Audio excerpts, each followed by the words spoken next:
And then I ended up actually going to college and getting kicked out of my residence where I was staying. I got kicked out of there on my 20th birthday on September 12th. So that would have been my 20th birthday, 2011. So turning 20, 2011, I've been at the college for a solid 2 weeks at that point, around 14 days. And they kicked me out. They kicked me out because I was drunk and I punched someone in the face.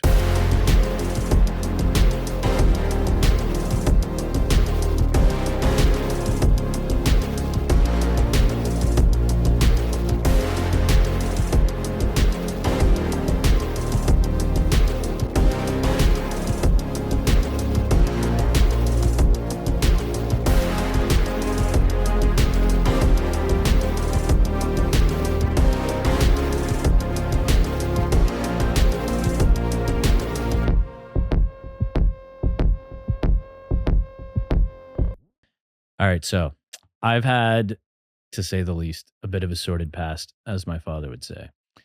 Before we get into that, I will get into that. And I've got into that in prior episodes, so if you haven't, go check them out. I would tell you which episodes to go watch, but you'll be able to tell by the titles which ones I'm talking about. What I want to go through today is I want to tell you guys a bit about me, tell you about how I got to here, really. But even before that, how I got into fitness. And I think hopefully you find some value in it, some inspiration from it. Maybe you're even entertained by it. But actually, honestly, at the very least, maybe you can like get some lessons from it. Because when I look back on my life, I regret a lot. And I know it's very common for people to think or take this approach where they're like, no regrets, not even a letter. I don't regret anything. But I don't think that's realistic. I think that's a fun little catchphrase, but I really don't think that's realistic. I think what's realistic is that you look back on your life and you go, wow, I really wish I didn't do that. But I accept that I did that, accept that that happened. And all I can do is really just like move forward. And hopefully that makes me a better person in some way. And for me, I truly think it has. And I haven't stopped growing. I'm sure many bad things will happen to me in my life before my life is over. And I accept that. But up until this point, there's some stuff that I can kind of pull from. And sometimes I even forget. I like to reflect. I like to reminisce, as Sam likes to say. But I think that can actually be really valuable because I can go back and I can pull some like lessons from it. And even when I go back and something I've thought about like 500 times already, I can go back, look at that moment in my life and be like, oh, I never looked at it like that before. And honestly, as much as like me going through this right now again with you, I'm about to dive in, but going through this is probably, I'll be honest with you, even a little bit self-serving in some sense, because I always find when I talk some of these things through, it's kind of therapeutic. And even sometimes I will be able to get something out of it that I didn't have before. So that's going to be quite valuable, I think. And ultimately, where do we start? Well, okay, here's where we'll start because I want to talk about how I got into fitness, right? So I got this will require me to probably go back quite a bit, but I ended up going to because I got into fitness in high school. How I got to high school was not probably how you got to high school. I got to high school because I was previously homeschooled. I was homeschooled throughout elementary. A lot of people think like, oh, you were homeschooled. So I guess like your mom taught you in your basement with a desk and made you sing "Oh Canada" or whatever. And she taught you all your math lessons and whatnot. No, not true. My mom helped me. My mom taught me and still teaches me to this day. But that's not how it went. What really our setup was for homeschooling, I guess what's really common now, because homeschooling, I guess, is popular now. It wasn't very popular when I was a kid, but a lot of people, I guess, are calling it like unschooling. So it's just very non-traditional way of education throughout your childhood.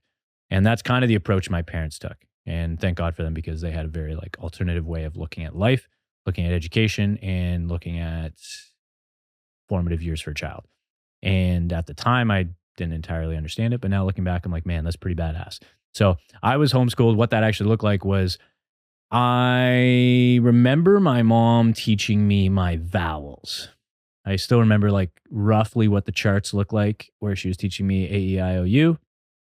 And That's probably the last I remember. I have some, like, brief memories of my mom trying to help me with, like, long division and stuff like that. That would have been, like, grade 5 or 6 probably or something like that. But besides that, my mom didn't really even really teach us. What we really did is we had a setup. This probably started, my mom taught us. She mommed us. She did her job as a mom, which was just for us. It was just living life, learning how to read, and again, learning how vowels and stuff like that. Being raised Christian, a lot of like memorizing Bible verses and whatnot.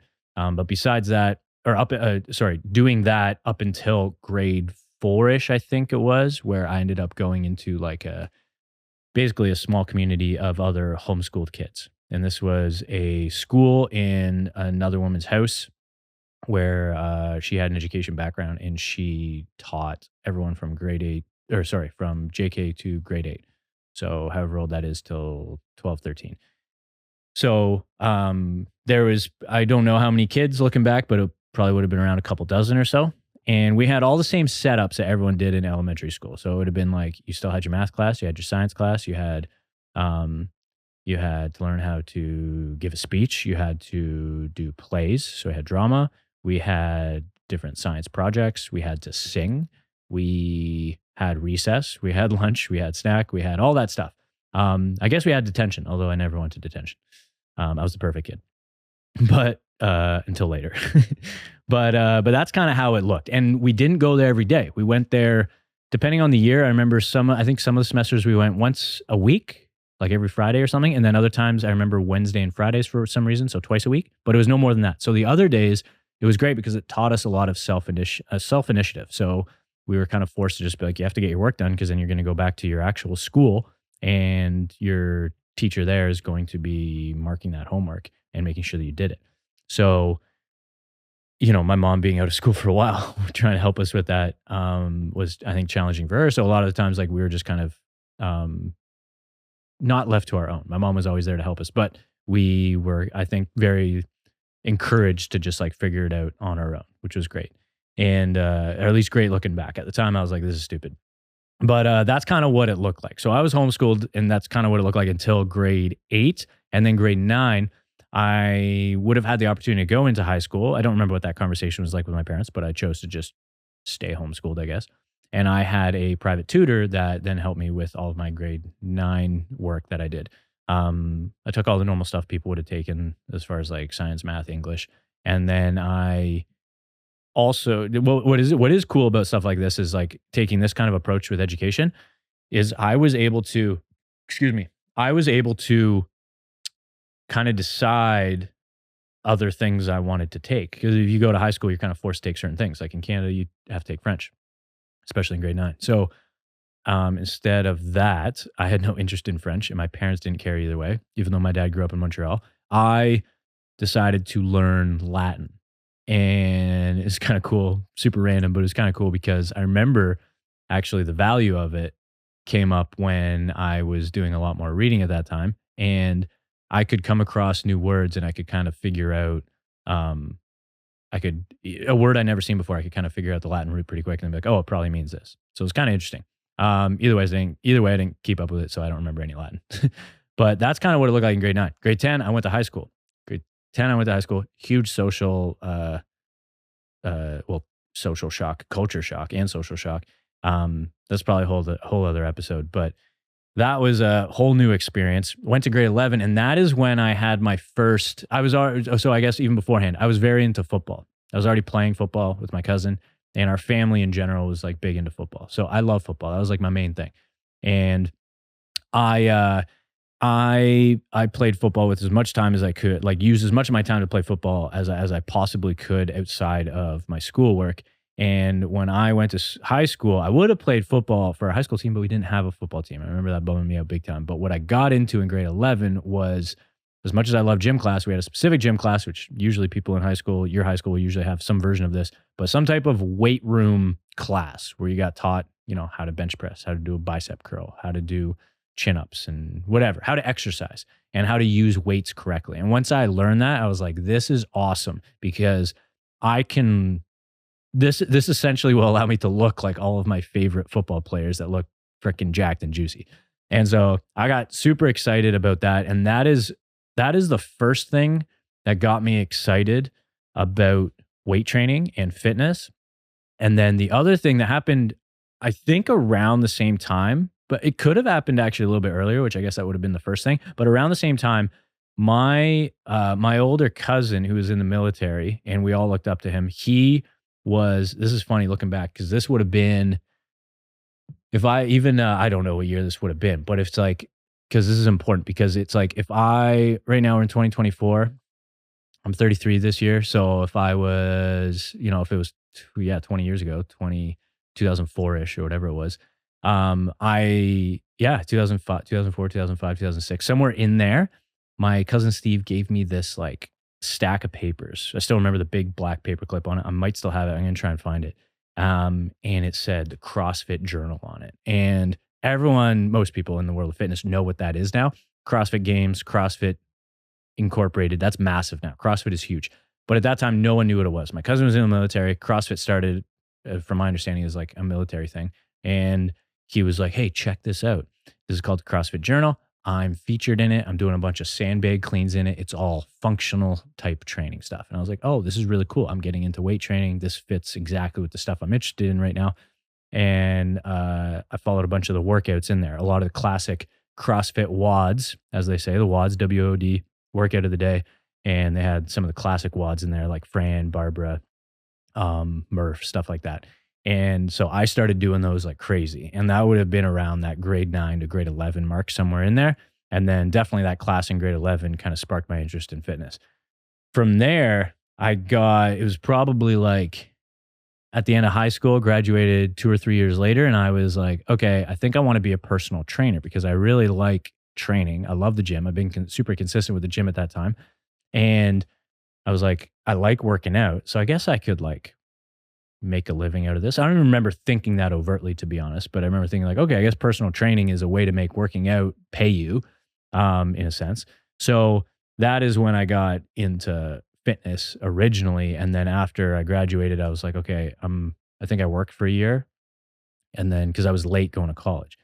And I went to Humber College in Toronto for fitness and health promotion. That would have been when I was 20. So I was like a year and a half out of, it was probably a year and a half, something like that, out of high school. And so I went to college for fitness and health. Now, this is where things get interesting because I had, like I said before, I had that culture shock of going to high school. And for me, really important thing that,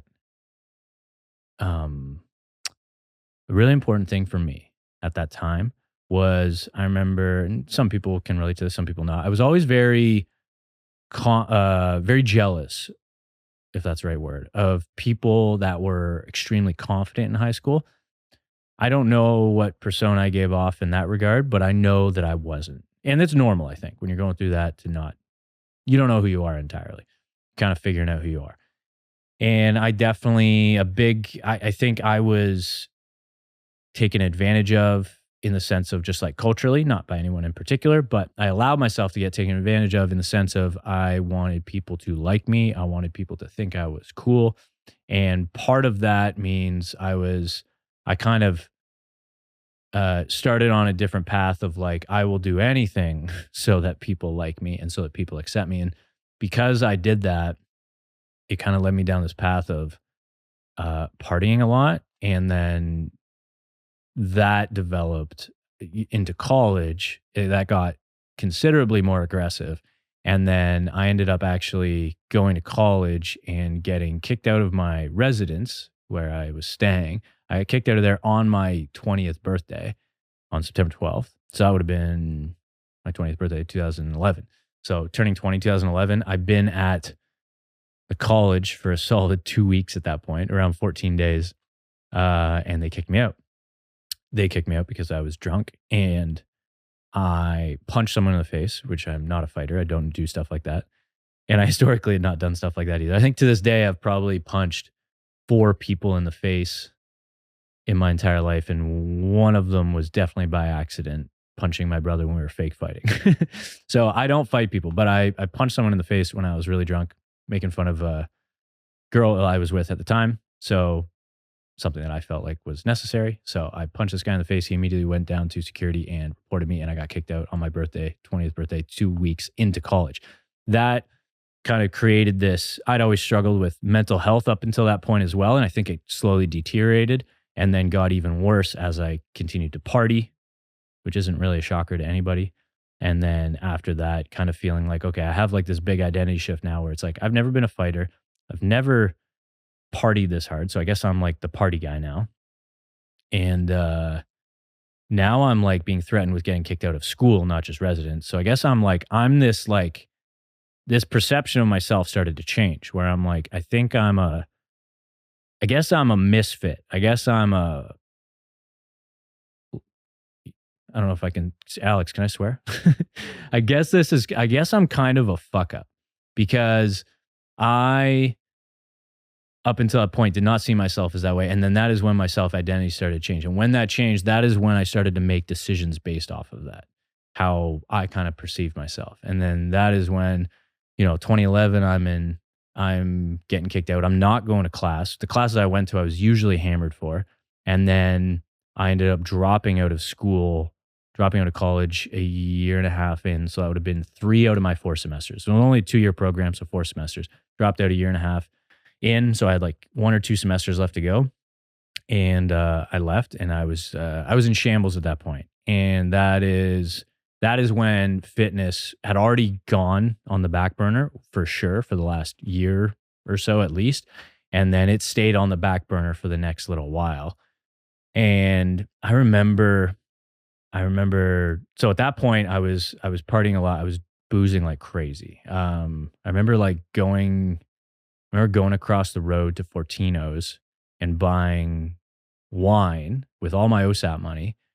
And wine made the most sense because it's like I could get whatever it was, 12 to 18% alcohol for a really good price if it's really cheap wine. And so I remember drinking a lot of wine and drinking a lot of times by myself if there wasn't a party I could find. And that's when it developed into like definitely an addiction and for sure some level of abuse. And that was when I got to leave. And then I moved back to my parents' house.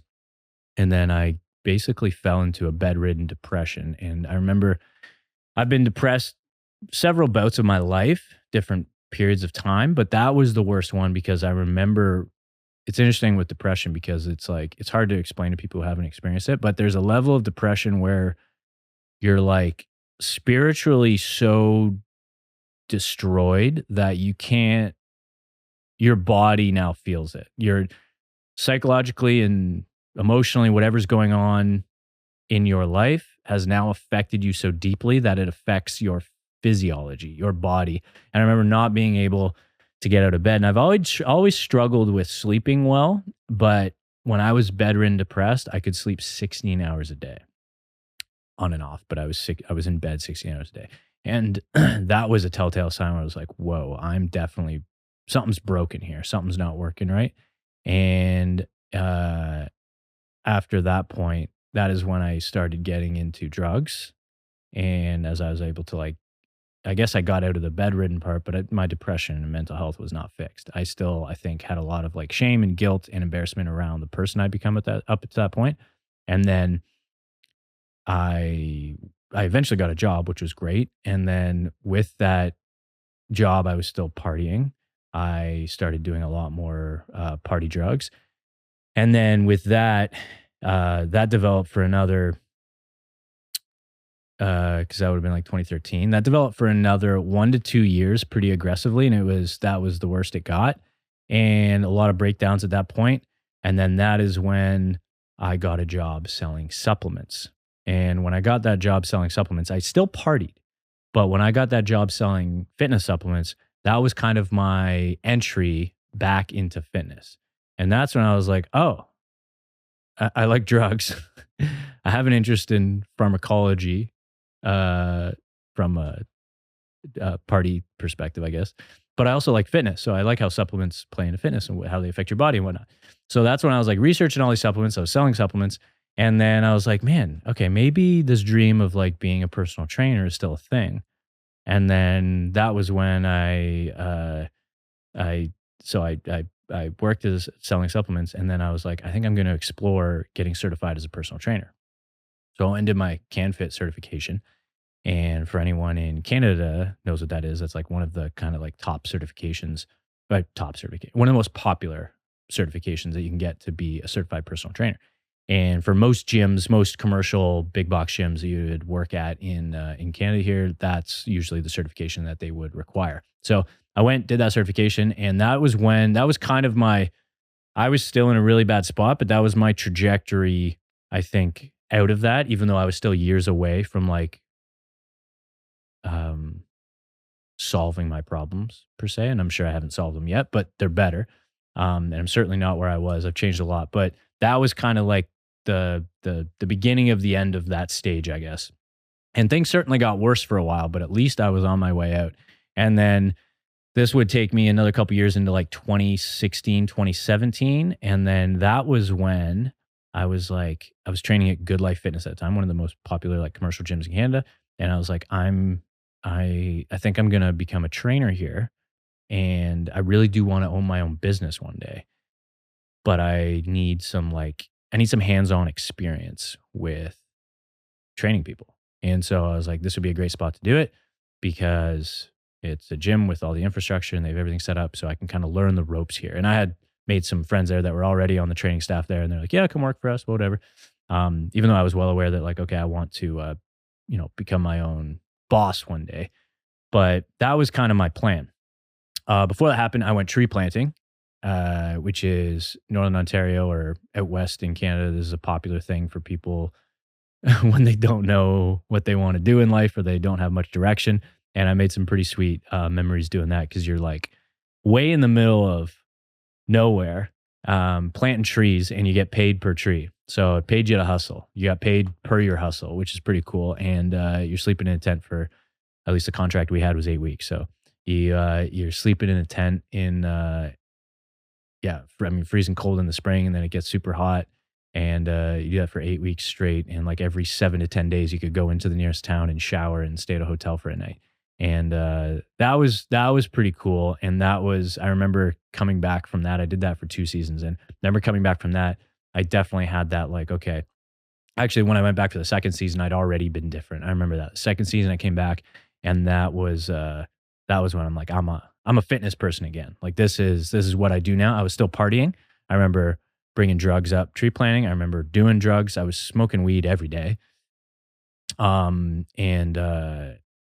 but at the same time, I was already on that trajectory of like listening to fitness podcasts, learning about fitness stuff, reading about fitness stuff, and caring about my fitness, like training consistently. The only time I wasn't training consistently was actually when I was tree planting because you couldn't do it up there. And I don't know how many steps a day you're doing, 50, 60,000 steps a day. You're walking for 12 to 14 hours a day with 40 pounds of trees on your hips, planting, bending over, planting them. You'd plant anywhere between like 2 to 5,000 trees a day, depending on the day or whatever. So yeah, it was pretty laborious work. And so once I got back, that was when I was like, oh man, I think I'm gonna go apply for a personal training job, and that'll be my entry into personal training. And then I had an opportunity, and you know, this is something I've been really, really blessed with, is I remember talking to my mom about this, and my mom was like, hey, I think your dad he has a unit that's open in his building. My dad's an optometrist. He's an eye doctor. And in the town that I grew up in, he has space under his building. He has a couple units there. And the one is around 1,000 square feet. And it was previously a chiropractor. I think there's some medical offices down there. Excuse me. I don't think anything fitness related directly other than the chiro. But he was like, or my mom was like, I think that's open. You should go check it out. And I went down. I was like, this is like perfect. It was still chopped up because I had like waiting room, two exam rooms, lower ceiling, whatnot. And I looked at it and I was like, oh, I could definitely make this into a personal training studio. This is awesome. So I actually got an opportunity to take on some in-home clients where I travel to people's homes and train them in person from my mom's previous personal trainer. And so that gave me my very first, before I got into my dad's unit, that gave me my very first hands-on experience with actually training people. And looking back, I still remember being like so confused about like how to actually put someone through a workout, even though I gone through thousands myself. And it was pretty cool. I one thing I really remember very, very clearly is going for the one couple in particular, because I trained 2 couples that this woman gave me. The one couple in particular is about a 7 or 8 minute drive from my parents' place where I was staying, and I drove there for their first 6 a.m. session at their home, and I went, I trained them, I told them, "I'm gonna charge you for 10 sessions, and I'm gonna charge you $65 for each session." And I wasn't charging sales tax at the time, and as one doesn't, right, when you start off. And they wrote me a check for $650. And I remember taking that check, first time someone gave me a check for my own business. And I remember that feeling of like driving home to my parents' place, or I don't know if I went straight to the bank or whatever, but I remember that feeling of like, oh my goodness, like someone's paying me actual money for me to coach them on their fitness. I was like, this is the coolest thing ever. And from that point, that is when I had a decision where I could pick up more clients in home, which I didn't want to do. I picked up some clients in home just subcontracting from a friend of mine who was in Toronto, but he was doing schooling in London, Ontario. So he was like, "Hey, I have clients in Toronto. You can train some of them for me," and that was a few times a week. So that helped give me some more experience as well. But that was pretty out of my way and took a long. Yeah, I'm not close to Toronto, so this took a lot of time out of my day. So I'm like, I could either like build up my clientele closer to Toronto, where a lot more people have like gyms in their homes, and build my business that way, or I could figure out a way to rent some space and have people come to me. And that's when it was probably around that time, really, that my mom was like, "Hey, I think your dad has some space under his office. You should go check it out." And that's when I checked it out. It was 1,000 square feet. And I was like, this is what I'm going to do. I'd already had a bunch of people message me and be like, "I'd love to train with you." I guess I probably had a little bit of a persona of a fitness guy up until that point, at least personally to people. So then they were like, okay, I would love to train with this person. Um, and they reached out to me, "I'd love to train with you, but I don't have a home gym." Right. So then once I had this space, I outfitted it with 2 squat stands, which cost me like $110, something like that. I had a cheap barbell. I had a few bumper plates. And then I put down some horse stall mats for the rubber flooring. I didn't even cover the whole floor yet, so there's still some like ugly carpet showing. I had my brother's guitar amp for to play music. I plugged that into an iPad and I just played music off my iPod. And then I had a few kettlebells that I'd saved up, 2 or 3 sets of dumbbells, so not very many there. They just sat against the wall. An ab roller, yoga ball, some like handstand handles for the floor, or sorry, some push up handles for the floor, and some yoga mats. And I think that was pretty much it. I think we put up my cousin helped me mount a chin up bar, a multi grip chin up bar at some point, and then attach like a TRX strap system to that. But other than that, that was kind of the rudimentary setup. And then from there, it just grew into what I have now, which is Modus Strength Health Club, which is one-on-one personal training studio, private personal training studio. And we've renovated since then, 2024 now. We renovated 2021 or 2022, 3 years ago now, I think. And I think it was 2021. And we renovated it so that we could have we knocked down a bunch of walls, and we now have 2 training stations. And I have 2 other coaches there working with me right now. And that allowed me to scale the business a little bit more than just me working one-on-one with clients. I could bring in other clients and have other coaches working with them. And that's been something that I've been owning and operating now since then, I guess. Since it was like end of 2016, start of 2017 is when I started to open it and then built it up. And then since then, I started Vallejo Fitness Coaching, and that's my online coaching company. And I operate both those companies simultaneously, one being in person, one being online. And that's kind of how I got to here. I'll probably go into, I know I've talked about it before, but I'll probably go into it a little bit more in future episodes, just talking about kind of my experience with partying and things like that. Cause I think a lot of people can take stuff from that. I've written about that before on my social media, but I think a lot of people can take stuff from that, or I hope they can, because I didn't have this like traditional journey of like, it is common for people to be like super into partying, change their life, get into fitness. It's like, that's kind of what happened to me, but I kind of got into fitness, then screwed it all up. And honestly, I thought I screwed up more than I could repair. And then through the help of many others, and just many blessings, I was able to kind of pull it together and then move back into fitness. And even when I moved into fitness, I was still partying for many, many times there. So it wasn't this like perfect, I don't know, cold turkey and like shift my life around. It was like this slow, kind of messy, clunky transition. And sometimes it's hard for us to like, I think, wrap our heads around that. We want it to be like a nice clean cut, but I don't know. We'll save that for another episode. But that's ultimately my story, my timeline. Long story short, into how I got to this point, and now I have this podcast, and I've been doing this podcast now for the last over a year now, right? Year and a half coming up, probably something like that. And it's been freaking awesome. So, and we got lots more plans, and yeah, couldn't be more grateful and excited for the stuff ahead. And there's lots of cool stuff coming up ahead. So thanks again for watching. Thanks again for listening. I really hope you enjoyed that. And I hope that you were able to take something from that. If you have any feedback for me, you can always DM me on Instagram at Tim_MSHC. Make sure you're following Stay Peaked at Stay Peaked on Instagram as well. And make sure you're subscribed to this show. So we're on Spotify, we're on Apple, we're on YouTube. Make sure you subscribe to Apple, Spotify, and YouTube. Most importantly, YouTube, because we're going to be having vlogs on there as well. And you're not going to want to miss those. They're going to be a ton of fun. So thanks again for listening. We'll talk to you soon.